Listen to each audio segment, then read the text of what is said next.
Today our subject is the talk show, and here to discuss it with us is a man who has been associated with the format for almost 10 years. Since 1975, he's been the host of Midday at Channel 5 WNEW in New York. Mr. Bill Boggs. Bill, welcome. What would you like to know about the talk show, Ralph? I'll give you the answers. I'd like to know, first of all, Bill, how you got started in television and how you got started and interested in talk shows. Well, I was never really actually that, interested in talk shows per se, although that is what I do now. I got involved in television because I started in show business managing a comedy team who were fellows who worked at the Armstrong Cork Company where I worked after I got out of... This is after school. I got out of graduate school at the University of Pennsylvania, had a master's degree there in communications from the Annenberg School. And I had two alternatives when I left college. One was to go to NBC as a page at $80 a week, and the other was to take a sort of a high-paid corporate job, right? And that sounds like it was a very difficult decision to make. I opted out for the money, because I wanted to make some money, And I'd been in school 5 years at the University of Pennsylvania. I was ready to go. But I hated that job. I mean, the people were nice, but I really hated that job. And I had to write speeches for corporate executives. I had to write stuff about bottle caps and blown plastic containers and gasket fabrication. I mean, really, it wasn't my bag. Something that challenged a man with a master's degree. Yeah, but not this man with a master's degree. At any rate, what happened was I started out, two fellows who were working there also were equally frustrated. One was named Tom Patchett, the other was named Jay Tarsus. To make a long story short, the three of us collaborated, and I got into show business managing them. And writing material that Prior to this, had you had any thoughts of going into show business yourself? I always wanted to go into show business. I never wanted to be a fireman or a cowboy. I did want to play first baseman for the Philadelphia Phillies, but Pete Rose is doing that now. I mean, what chance would I possibly have? So anyway, I started out with this comedy team, and through a variety of reasons, ended up working at a television station, first on the floor crew, right? WCAU-TV in Philadelphia, and then later I was picked up and hired by the Betty Hughes Show, which was a new talk show. That's the wife of the governor of New New Jersey, Jersey, that's right, Betty Hughes. Her husband's a Supreme Court Justice, right? At any rate, I was working for this show as a talent coordinator and as a writer for that program. And that's how I got started in talk shows. The comedy team moved to the West Coast. I stayed in the East Coast. I went to another station in Philadelphia where I was associate producer of a morning show, writing on that morning show, and then I was on that show once or twice a week. Now, didn't you play the part of Mr. Weekend? I didn't play the part of Mr. Weekend. I was Mr. Weekend. Okay. I was Mr. Weekend. Who was Mr. Weekend? I never saw that. I was Mr. Weekend. Right. I came on the air each Friday and told people in Philadelphia where to go for the weekend. And then they all went and nobody Usually I said, go to New York. I mean, what are you doing in Philadelphia for the weekend? And so that was my first on-air experience, like a second banana to Bob McLean, who's now a gigantic television personality in Canada. And that's how it happened. I worked my way up from being on the floor to writing, to associate producing. Then I produced my own show in North Carolina. Now, how did you get into that? How did you get the job in North Carolina? I auditioned. What was the type of show? I auditioned for it. And then I created the show. Now, is it basically the same kind of show you're doing today at Channel 5? No, it was 8 o'clock in the morning show, and it was 1 hour long, and I would say it was not basically, it was people sitting around talking, but it was a little bit different type show. We had more film. I was able to go out and shoot film. I was able to go interview people on locations. I was able to have performances on that show in the South. So it was a little more variety show on Southern Exposure than straight talk show here in New York. Now, according to some information that you sent me before we did this show, it said that that show was one of the highest rated shows in its time slot. I typed that out. I remember I sent you that information. WHY did it go off the air? Because I moved to New York. Okay. And you moved to New York to take over the hosting chores on Midday on WNEW. Which at that time was called Midday Live. At that time it was Midday Live. Then after being there 3 years, I got the title changed to Midday Live with Bill Boggs. And now it's 3 years of intense negotiation to get that. And now it's just Midday with Bill Boggs. That's correct. You dropped the live. We're not live anymore, so we didn't want to misrepresent ourselves. Even though it costs money to change the slides and the logos, we're going to be honest about it. We're not live. Why are you no longer live? What was was it a budgetary factor? It had to do with the management of the crews in the station and allocations of studio time. And it really had nothing to do with our show. It wasn't like, now we're going to make this show a tape show. It had to do with the vast computerized overall complexities of studio management. Do you enjoy the tape show better, or was the live show more fun? Well, I've had so much experience doing a live show that it takes less time to do a live show. If you don't do it in the time you have, it doesn't make any difference. The time is gone. Doing a tape show, it takes more time. But it's actually easier because we tape at 6 o'clock at night, and so I no longer have this overwhelming pressure of being on at 11:30 in the morning. Now I have to be on at 6 o'clock at night to air. But isn't It's there a sense of spontaneity or something that's lost? Slightly, not that much, because I've done both. I've done live and I've done videotape. I'd rather do live, but for me, there is not that much spontaneity. But let's talk briefly about talk shows in general. The format started on radio years and years ago. It translated very well into television. I think to a lot of people's surprise, talk shows have become one of the staples of television, although they're not always the biggest moneymakers. What is it about the talk show that makes them so popular?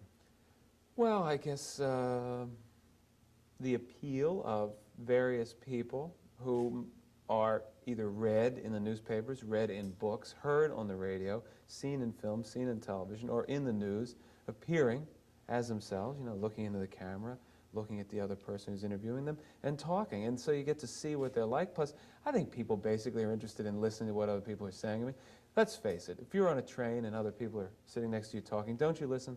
It's like listening in then. Yeah, a little bit like looking listening. over somebody's shoulder. I think there's a lot of reasons why they're successful. Lots of reasons. And there's also the secret hope that maybe they're going to reveal something exciting or interesting that I might not otherwise find out. It could happen today. Let's find out. On this talk show. Let's find out.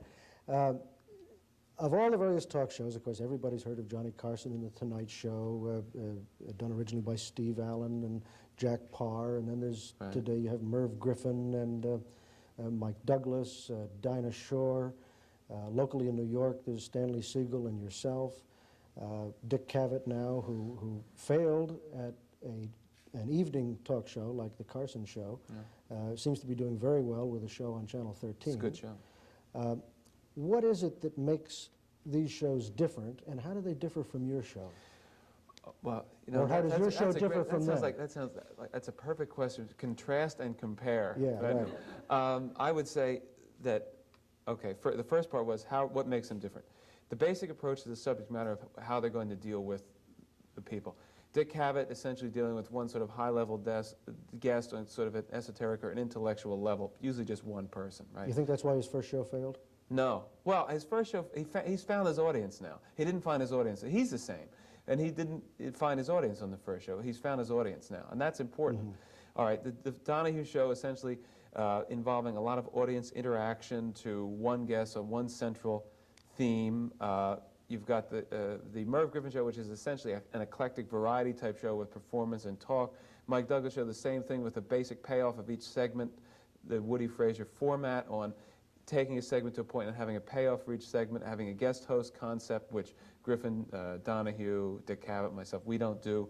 That makes that different. I mean, you just look at the components, the different kinds of personalities. But now, are these shows really talk shows?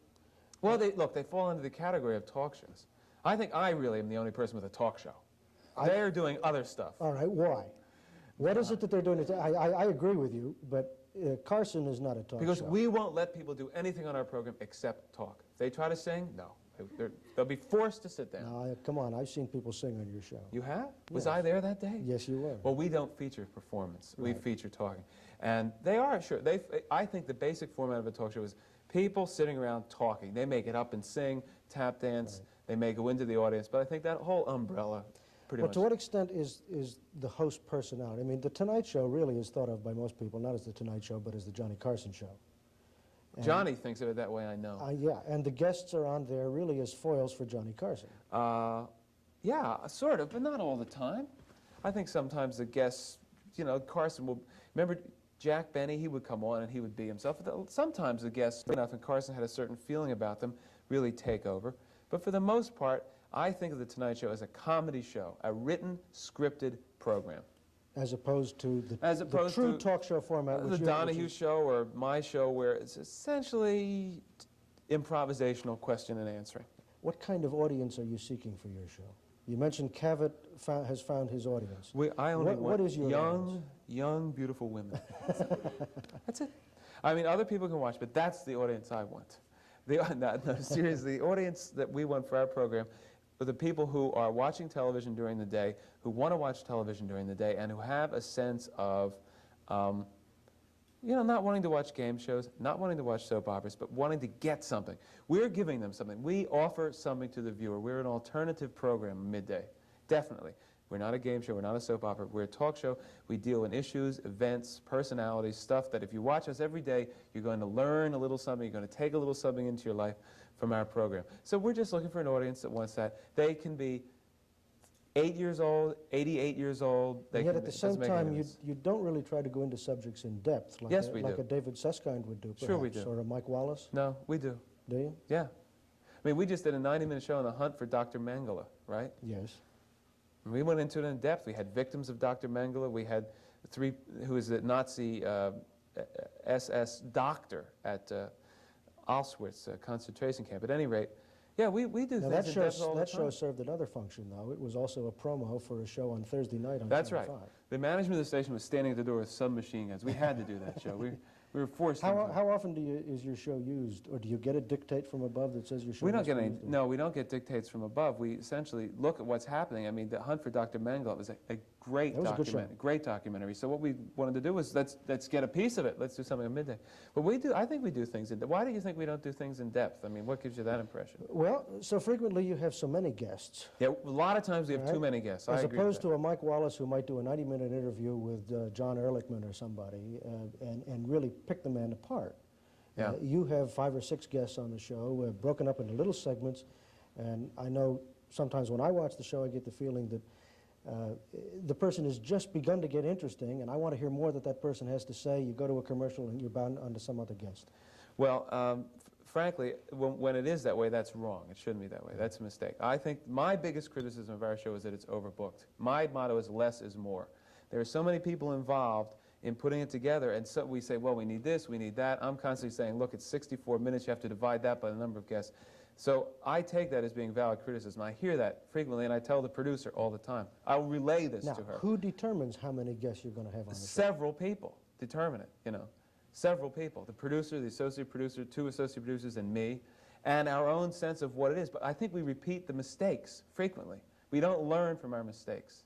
But in the case of Ehrlichman, we had to do a show on one subject, and Ehrlichman was available one day. And I said, look, I want to interview Ehrlichman. I really want to do it. So it was a case of either not doing it or doing it for 3 segments. Mm-hmm. But I think that one of the reasons we've shifted to a format that involves thematic shows is because we wanted to try not to have too many guests, and we wanted to concentrate on one subject.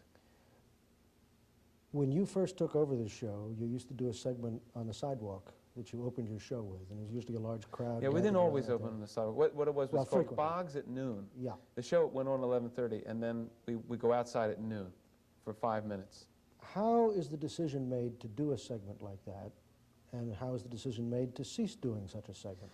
Well, now we're on the 5th floor. We can't get the camera. Hard to do that. That's the reason. It's a long drive. Yeah, practicality. You can't get the cameramen to lower themselves down 5 flights outside the building. They're not like, you know, cameramen aren't like they used to. But assuming you weren't on the 5th floor, obviously somebody decided that there was a reason not to. Because you ceased doing that segment long before you went to the 5th floor. Part of the reason was winter time.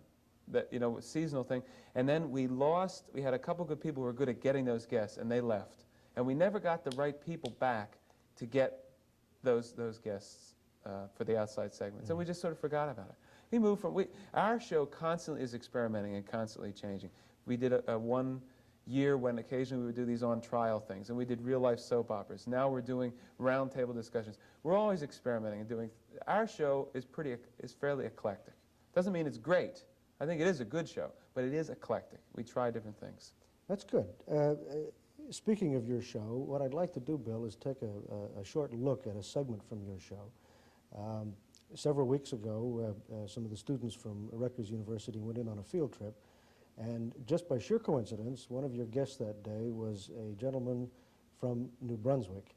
And we have some of our students and that gentleman who was your guest on this clip. Well, Will I get to see myself? You'll get to see yourself, and I'd like to take a look at it so we can, all of us, have a better feeling for what your show is like. Well, I remember this man. He was a great 102 years old, 102-year-old older than Hubie Blake. That's what we watch, right? Yeah. Feel sure of that, huh? Yeah. Good. Yeah. Let me take another question from one of our folks. Hi, one of our folks. Hi. What's your name? My name's Virginia Stam. What's the last name? Her name's Virginia Stam. Yeah, where's she live? Well, let's find out. Hey, where do you live? We both want to know. I live in Highland Park, but I used to live on River Road last year. Near 10th Avenue? No, I live, Near where Michelson used to be? I don't know Oh, where you those wasn't places born, are. Who's was you? Michelson? No, that What was is way this? before This is my your time. Michelson. All right, what's your question? Okay, since you seem to have such stamina, I was wondering if you have a regular exercise program or just how you keep yourself in such good health. Excellent. All right, because you obviously have such great stamina and energy, right? Yeah. She was wondering if you have an exercise program, right? And how you Well- kept yourself in such good health. Well, I'm at the YMCA there in the health club. And I see some of those people been in the office all day, over the books, and instead of going home, they come over there before they go home to the wives. See? Because they get some aggravation. Yeah, and we know that what happens at home. Yeah. Right. You get that too? Well, I used to get that. I don't get it anymore. But what about you? Listen, you're leading us off the No, track. wait a minute. Do Wait a you minute do now. No, I put everything on the shoulder of a white person. on the what? On a white person. I don't know what I don't that worry means. about it. You don't worry about it. You don't do exercise. No, I talk to you and something like that, and let you think about it instead of me. Yeah, well, are you going to answer a question about? I answered it. Wait, do you think he answered your question? Vaguely. I don't know. Pretty diplomatic, isn't he? But do you do regular exercises? Well, I exercise with some of those people who come to the Y. At the Y? I try to make them stop smoking and things like that, and make them stop drinking. I say it's no good. They look at me, and then they throw the cigarette away before they get Good out, for you. and they smoke again. Listen, I have a question. Just one last thing. You know, the whole show is filled with survivors. If you could give some advice to young people, right, to have a great long life, what would it be? Well, I'm young myself. Well, no, I know that. I know. You want me to talk to these children? Now, you're a child, too, you know. Listen, everybody's a child as far as you're concerned. Child of God. That's right, but I mean, at 102, Yeah. if I were 70 years old, I'd be a You child. want me to answer questions to these young lambs? Well, you want to give those little lambs any advice All right, I'll tell you something, about lambs. how to lead their flock through life? Don't forget when your mother gets old, your father gets old. Don't let a man come in your life, talk to the gals now, and take you away from your mother. Don't put her in a nursing home. Look after them, like I looked after your people. It's all right. Now I was supposed to come here 2 weeks ago. I couldn't.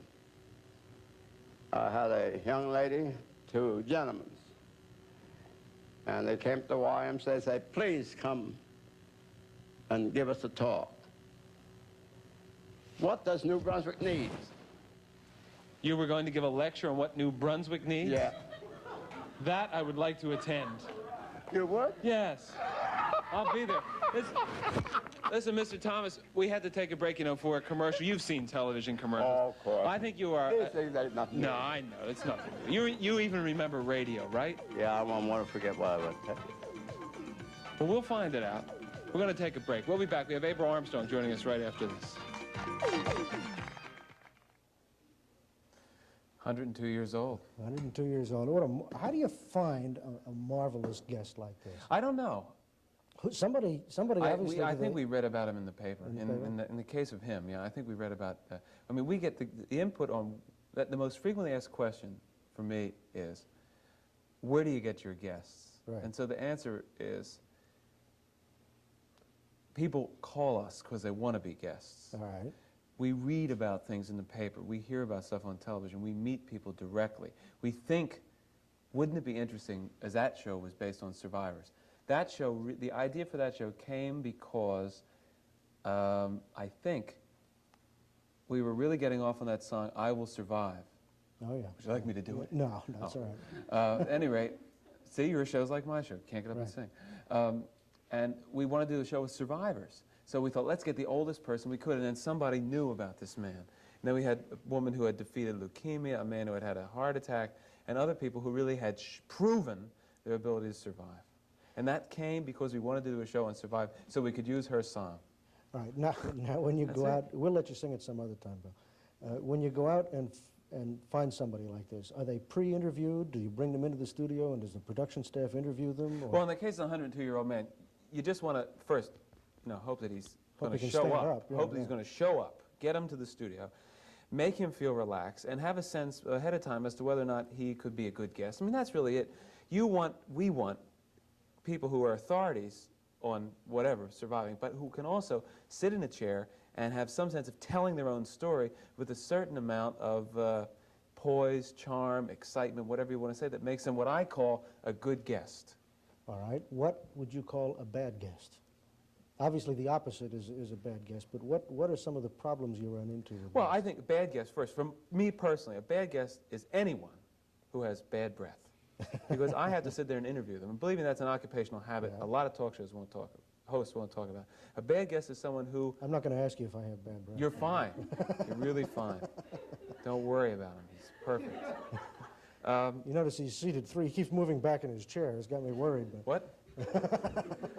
As I was saying, no, a bad guest is someone who, first, isn't an expert, who is just as maybe you've heard the term, BS artist, somebody like that, who is just really laying it out for their own glorification. They just want to be on television. A bad guest is someone, they don't know the subject, someone who, sort of has a very boring countenance. Maybe they talk, maybe they know their subject, but they're sitting there talking about it like this, and kind of talking into their chest. And when somebody asks them a question, they give 1- and 2-word answers. Well, that's another, well, yeah, that isn't a problem. Really? Why? I've had very little problems with that. In 7 years of interviewing people, right, I've only had 1 or 2 guests who have ever only said a few Well, are words. guests pre-screened at all? I mean, obviously... A little bit, not too much. I would We think don't that have if a people gigantic that... staff, a little bit, not that much. I would You'd think be that people surprised. that call in because they want to be on the show, Oh, well, you're dealing with an awful lot of egos here that Oh, have yeah, to be screened out. but see, the thing is, if we want a guest on a certain subject, like surviving, if we want to guest an airplane pilot to talk about air safety, then first we have to get somebody who's qualified, and then hopefully we've got the time and the skill to figure out whether or not they're going to be a good guest. It's like a 1-2 process. And if you let down on the second part, you've got, yes, we need airline pilots. So you book an airline pilot, but it turns out to be a dull airline pilot. Or an airline pilot for Japanese airlines who can't speak English. I actually, one time on one of the live shows, had to interview the Pavlovs, who are a husband and wife team of Russian dancers. And no one pre-screened them. And they came up... They didn't speak English? That's exactly correct. They came up during the break, 10 seconds, okay, Bill. They throw me the cue, old Bill starts talking, and these people thought I spoke Russian. It was a little embarrassing, believe me. So how'd you get out of it? Well, I mean, you start talking like an Indian. Me want interview you. And somehow, if you talk like an Indian, then they understand you. Obviously, the 102-year-old man is a prime guest. I mean, he's perfect. He was animated, he was interesting, he was funny. You used audience participation. Now, Yes. You mentioned before that Donahue bases his show on audience participation. How much do you use the audience participation? As Do you much like it? as possible. When I arrived at WNEW-TV, I had 2 requests that I wanted really badly. One was a big audience every day, which for a variety of security reasons I couldn't have at that time, and the other was phone-ins. And unfortunately, I couldn't have They either. used to do phone-ins on that, There are didn't 2 they? things that I particularly feel that I work well with. So I want a big audience every day. It helps. I mean, it's just, the guests feel better. It just makes everything more alive when you've got an audience there. Now, when you What have- would The Tonight Show be without an audience? All right, but the audience participation, as we saw in the little clip from your show, we had the young lady standing there asking a question. How do you handle that? I mean, are the questions pre-screened so that you know who's going to Well, ask the question? basically, what I try to do is I'll usually walk into the studio, or one of our assistants will walk into the studio, and we'll say, all right, we have a man who's on the show today, he's 102 years old. Does anybody have any questions? Well, then a lot of times the audience sits there, like this, Somebody raises it. I have a question, How old is he? Well, you don't want that kind of question. Yeah. You want interesting questions. So I try to get a sense of who has interesting questions and discriminate a little bit from really dumb questions or questions that have already been asked. And so basically, there's a little bit of screening that goes on, but 30% of the time, people are coming up to the mics and asking questions totally spontaneous. We never write out questions for anybody. So I would say it's basically just really, you know what it is? It's taking the audience and it's producing the audience like a guest. It's saying, okay, let's take the best questions we can get from the audience. But let's not say that everyone in the audience has a right to ask a question, particularly if it's something that's already been asked. What do you do if someone stands up to ask a question and they just won't quit? I've seen that happen on a couple of occasions where you have somebody in the audience who pushes the issue, so to speak. It's almost becomes a debate with the Chloroform. Just get rid of them. No, it doesn't happen that often. Usually, I can exercise control over these people by looking at them and the way I talk to them. So for the most part, it's in my hands to control them, and it doesn't happen that much. But so often happens every once in a while. That's it. It's okay. I am counter to slickness. I don't want to see. I'd rather see a guy get up there and drone on a little bit than didn't have the feeling that every seam is laminated and everything is exactly the. It's an event. So the audience questions are not prepared, but they are screened by one of your production staff. I would say that 30% of the time they're not screened. 70% of the time we try to say, what is your question? And if it's a decent question, the people get to ask. Do you ever have a feeling, though, that a show gets away from you? Sure. Oh, yeah. In what Definitely. way? What do you do when a show starts taking off like this? First thing I had to say to myself is, is it getting away from me? Am I supposed to be controlling it? What is my stake in the program? If the people are screaming back and forth and yelling and hollering about that may be very interesting television. No problem. I've had letters after shows like that, why didn't you control things? My answer to that is, my job is not to control things. My job is to present an interesting program. But there have been times when the show gets a little bit out of control. Then I have to say, is it my ego? Do I feel that these guests are beyond my control? Or are they just, when it's out of control and one person is dominating it in a discussion that is supposed to involve other people, and I can't stop the one person, which is rare. That may happen every once in a while. That would be my fault. Now, on the other hand, if a guest gets particularly interesting, or let's say the subject is something you just want to continue with, you were supposed to go to somebody else at the commercial break, but you have to continue with this. To what extent can you make an on-the-spot decision right then and there to continue with this guest? Well, a lot of it depends on who's coming up, what our obligations are to the people coming up, and how much time there is left in the show. If I want to, I've done it many times, expanded a segment. But we don't have, we're a public affairs program. We frequently have guests who have come a long way to be on the show, and they're not getting paid. They're not even getting paid to get their car parked. That's an interesting point. They get water, they get coffee, that's it. So you got to recognize that. There's a quid pro quo involved. They came to be on our show because we asked them. It's tough for us to bump people off the air. On the other hand, they want to be on your show frequently because they're pushing books or something. That's a different story. I mean, it's just an author pushing a book. Yeah, but it's important to recognize it. Do you have problems? I have problems. When you're now when you're booking people like this, does the person's agent or publicist or something give you any grief in terms of what they want you to do? We represent publicity. We represent airtime. To the extent that we're not giving them, they want this much, we're giving them that much. They want that much, we're not giving them anything. Then they're frustrated because it's all their expectations. They're getting paid to get publicity. So you can recognize if you put their vested interest into what we do. Sure, I mean, publicists go crazy. I've had publicists tell me unbelievable stories about this, that, and the other thing. Such as? Well, that they call up and people don't know what's happening and they're complaining about the staff, but they're all just trying to get to me so that they can work through me to get somebody on the show. It's very manipulative. It's publicity. If it's airtime, we have to be very careful. What about subject matter now? Obviously, you and the production staff and the producer choose the theme, but are there any subjects which are generally taboo? Things which you just won't touch on a show like this? I don't like to do vicious exposés on dead people. All right. I'm not making a joke. I'm quite serious. I don't like doing a thing where you bring on a woman and she tells how often she slept with President Kennedy. I don't like that. There's something about it I don't As in like. the Judith Exner... Yeah, I wouldn't have her on the show. That is my own personal bias. In terms of the wide range of subjects, no. We've gone... How about the station itself? Does it, are there any directives, stay away from certain subjects, or perhaps because it's something Very is rarely. topical at the moment? Extremely rare. Yeah. Yeah. No. In 4.5 years of doing it, I mean, it's like you come up with maybe one minor example. So no, the answer is no. Now you mentioned earlier the public information aspect of the show. Public affairs. Public affairs.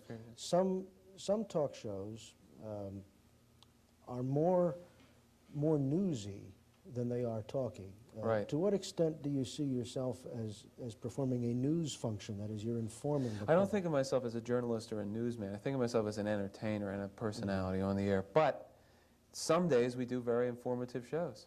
Now, how does the station view the show? For instance, the executives are out to lunch when the show's on. That's how they view it. Really? Yeah, it was 11:30 to 1. Well, seriously though, several years ago, Lee Leonard, who preceded you on this show, told me that the midday show served a function for Channel 5. I asked him, what's the main function of the show? The main function? The main function of the show. He says, well, it keeps the FCC happy because we provide public information. That's one function. It's always hard to say the main function of anything. The show is a public affairs show. We deal with issues. We deal with people in the community. We deal with police brutality, Judge Bruce Wright, bus transportation in New Jersey, Long Island police brutality. This is stuff that's on my mind from today's production meeting, which I had before.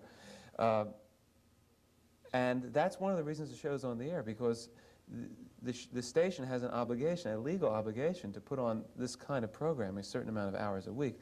But it's on for a variety of reasons, and that's one of them, though. Another reason is to serve the community, you know.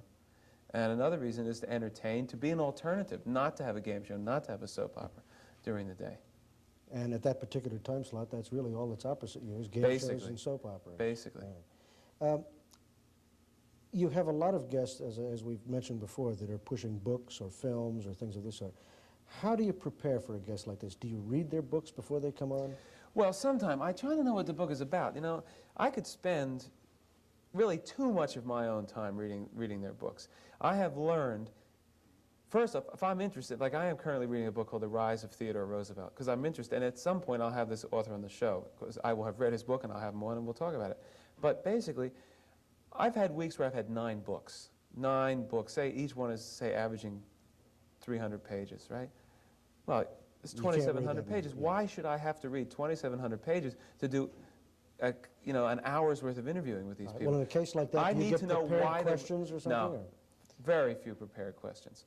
I need to know why they wrote the book, what it's about. I need to essentially approach it as a précis, to read through the book, to spend like an hour with the book. But there are loads of books where I read the entire book. But I just really don't have the time to read each page of each book. And that's it. Right. Speaking of time. Or see each movie or each Broadway show. Speaking of time, your day is broken up into certain events. You mentioned earlier that you tape at 6 o'clock. In the evening. In the evening. And you arrive at the studio at what time usually? I usually get there around 11 o'clock. Right. You mentioned a production meeting that you'd already had. We have a production meeting, yeah, 11:30 a.m. I'd like, if we could, to take a look at a few slides that were taken recently at Channel 5, and have you describe them in terms of the day's activities as they take place for you on an average day, if there is such a thing as an average day. Here I am answering the phone. You grew your hair much straighter and longer. It's an extra job. I get a little extra money for it. Of course, I don't want people to know that I'm doing it. This is the reception area of Channel 5. That big 0 with the part missing is really the lower part of a 5. Yeah. Okay, so I walk past that woman every day. All right. This is taken from the perspective of Gwen Barrett, who's a producer of our show, of our office. There I'm talking on the phone, probably trying to arrange a date, you know, something important. And in the background, you see those blue cards up on a board. They are cards of guests who are scheduled for the show. See that one long list? Obviously, we've got too many guests on that show. Each column then represents a given show, a given day? A day, yeah. All right. What do you call that board? We call it the board. I thought maybe it was called the call board or something like that. Actually, it's called Paul the Board. All right. I was there when this picture was taken, and what in fact you were doing was watching your own show. I was watching my own show, talking on the phone, looking at the board at the same time.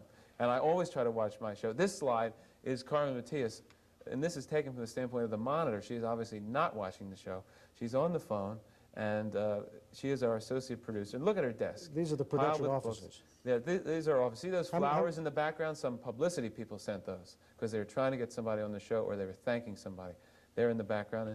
And I don't know who that is at the center desk. It could be me. How many people do you have in that production office? We have 3 paid employees, and we have various interns who get sort of college credit for working there. There you see our producer, Gwen Barrett, in the background talking on the phone.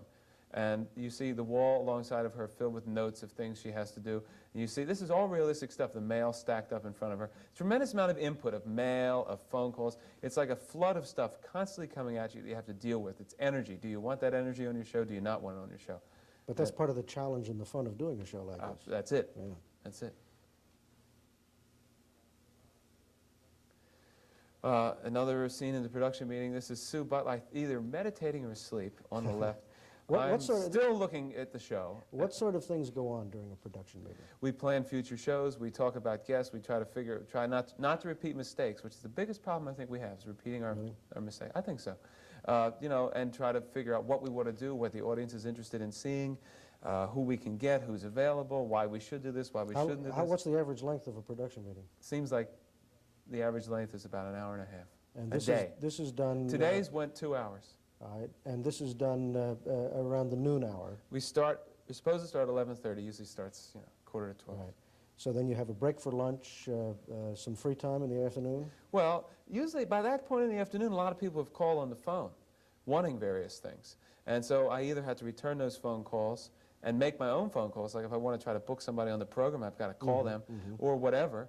And there's mail to be looked at. So there's immediately, as soon as the production meetings, there's stuff to do. Usually my door has messages taped all over it. All right, now around 5 o'clock, people begin to assemble for the production. Yeah, people come in around 5. And one of the first groups, of course, we have some slides that were taken this inside the studio. That's right, control room. The control room? Yeah. And how many people are there in there? Well, I'm never in the control room during the show. I guess there's 4. I'm not really sure. I think 4 people. 4 people. Sure, you've got your audio guy, the director, the TD, and usually there's someone in there. All right, and outside the control room, we have an audio room, I believe. Yeah, that's right. And behind this, there's the audio room where we have carts and music and records. And this is just one person working the audio. How much? There's not that much audio on your show, though, is there? We have music, wraparounds, and we've got each person who's talking mic'd. So there is more audio than you realize. Ah, yes. And you have as many as 5, 6, 7 guests sometimes. Sure. This would be what? That's a lighting director, Einar, and it's Telesini. Telesini? Yeah. All right. And I think we have a couple more slides here. It's an umbrella up there on the file. Meanwhile, back upstairs, it's one of our... No, this is downstairs. This is the downstairs room where the lighting panel is controlled. The dimmers and things for the lights? That's correct. Do you have many lighting? You don't have many lighting cues, though, on a show, do you? No, usually if we have long breaks between the segments, I'll say, kill the lights because they're hot. Keep it cool. That's all. Yeah. All right, and I think there's one more slide in this sequence. Oh, yes, this is Carmen, the makeup man, who is also from New Jersey, and he's applying some makeup to my face. Now, you would go in for makeup at about what time? Just sometime before the show starts. I didn't used to wear makeup, but I decided I think I look a little better with it, so now I wear makeup. I don't think it's good for your skin, so I don't like it, but I do it, and I wash it off right away. So while all these technical people are getting ready for the show, while you're getting your makeup on, you're going over your last-minute notes, etc., the audience is assembling. The audience is downstairs in a very small room, and then they come upstairs and they fill in the seats. The guests are in the green room. This is from the audience perspective. And there you see... And there you have, what, 5 or 6 chairs? Yeah. No, well, we have actually 75 chairs in the audience. No, I mean on the platform. On the platform, yeah. Whichever show we were doing that day. Well, that's pretty much a typical day. What happens after the production? I know you go home, but I mean... No, I don't. That's when the fun starts for me. After the production, then I can look forward to usually an evening of doing any number of really wild, sensuous activities in New York City. I'm not sure I want to hear about all of those, Bill. No, after the production, basically, I try to have dinner. I try to eat as early as possible. I hate eating late. Yeah. And usually go out. Last night, for example, I went to a screening of a movie because Alan Arkin's going to be on the show this week. I would say 3 out of 5 nights I have something job-related to do. Going to a play. We do a Broadway show each week practically, so I've got a lot of theater to see. I'm a Tony voter, so I have to see every single production, screenings of movies or events. So that's usually, the day extends. I'm totally involved in my life. Right. I mean, my job is my life. In the slides that we just looked at, we got a glimpse of some of the backstage rooms and functions. How many people does it really take to put on a show like this? You know something? I honestly cannot answer that question. In the production offices, roughly how many people? Well, in the production office varies from myself, Gwen, Sue, and Carmen, 4, and 1 or 2 interns. Sometimes it's only 4, sometimes it's 8. Mm-hmm. And then you get upstairs, you got all the camera crews, the lighting people, the audio people, stage managers, props, all that stuff. So at a minimum, we're talking about upwards a couple dozen people. A couple of dozen or 30 some odd people. Yeah, I would say so, that's right. To put on a daily 90-minute talk show. That's right. That's a lot of people. Could be less. Could be much less. In North Carolina, far fewer people. And I'm sure if I were doing the same show in Los Angeles, I'd have twice as many people.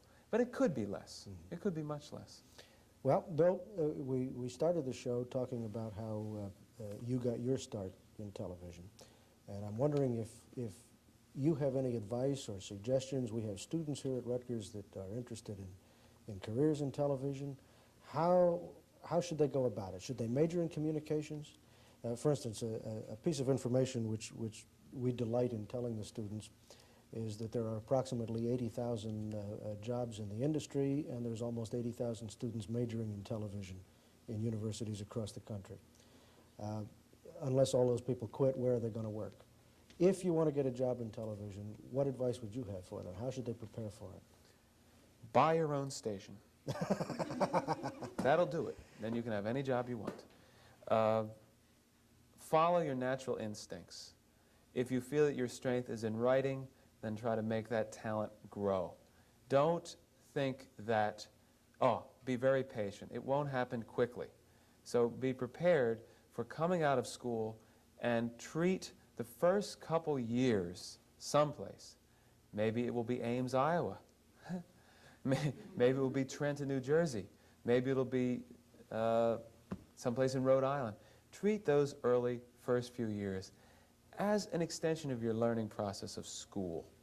Actually, ultimately, life is a teacher. And this is the truth. I've been doing this for 10 years, and I go in every day wanting to improve, wanting not to repeat past mistakes. It's the 3rd time I mentioned that, and that's important. Wanting to try new things. So ultimately, you're in school to learn, you get out of school, you keep right on learning. Life is a teacher. I think it's very important to be patient, to recognize you have to have a couple years in some small place, try to make contacts, keep contacts, cultivate those contacts. And would you recommend leaving the larger markets? There's no question about it. Why should somebody in a big market where all kinds of talent is available hire a person who just got out of college? I mean, you have to go where there's a need, where there's a demand. So you've got to go to smaller markets, Chicago, Detroit, St. Louis, anywhere to get the experience. The only thing that's going to get you a job will be whatever kind of experience you get working. And I would work for free to do it for a short period of time, and even treat that period as an extension of your education. If you can get your parents to give you however much money you need to survive on a week, that's what I would do. If you wanted to be a television talk show host, what should you do? I would say forget it. I mean, the area is so filled with good people. I'll second that. Yeah, I would say the competition's going to be tough, man. I know you're breathing down my back. On the other hand, Bill, when go to a small market, when you just step practice. down from your job, when I step up. When you step up from my job. What are you going to step up to? I've written a novel called At First Sight. So I'm going to get to go around and be on everyone else's talk show talking about my book. Your goal then is to be an author. I am an author now. I have a book coming out in January, and I will continue to be an author. And I would like to put together some form of syndicated or network show that really would totally feature my talents based on ideas of mine. And do some acting on stage and in the movies. But I like what I'm doing. You know, it's just that everything in show business is a growth. You have the sense, well, if you're doing a local show, then you should be doing a network show.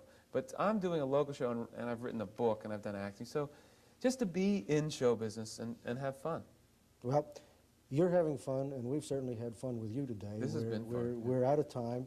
I want to thank you for being here. This has been interesting and informative, and we'll look forward to watching your career both on television and as an author. Thank you. All right? And you got to send me a copy of your book. And this is Ralph Ayres saying thank you for watching Television Inside Look. Thank you. The subject today was the talk show, and our guest was Bill Boggs. Thank you, and good day.